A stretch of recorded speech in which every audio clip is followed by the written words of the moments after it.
ಇದು ನೋಡಿ ನಮ್ಮದು ಗದ್ದೆ ತೋಟ ಮತ್ತು ಇದು ಗದ್ದೆ ಎಷ್ಟು ಸುಮಾರು ಎಕರೆ. ಈಗ ನಾಟಿ ಮಾಡುವುದು ಉಂಟಿತ್ತು. ಮಳೆಗಾಲದಿಂದ ಡ್ಯಾಮಿಂದ ನೀರು ಬಿಟ್ಕೊಂಡು ಏನಾಗಿದೆ ಅಂತ ನೋಡಿ. ಮತ್ತು ಇದು ನಮ್ಮದು ತೋಟ ಹೆಂಗಿದೆ ನೋಡಲಿಕ್ಕೆ ಚಲೋ ಕಾಣ್ತದೆ ಮಳೆಗಾಲದಲ್ಲಿ. ಮತ್ತು ಇದು ನೋಡಿ ನಮ್ಮದು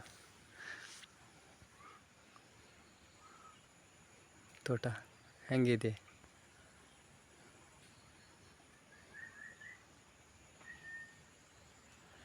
ಹಿಂಗೆ ಸೊಪ್ಪು ಹಾಕಬೇಕು.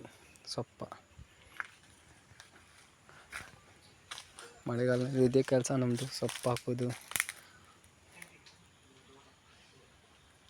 ನಮ್ಮದು ಲೊಕೇಶನ್ ವಿಡಿಯೋ ಹಂಗೆ ನೋಡಲಿಕ್ಕೆ ಚಲೋ ಕಾಣ್ತದೆ.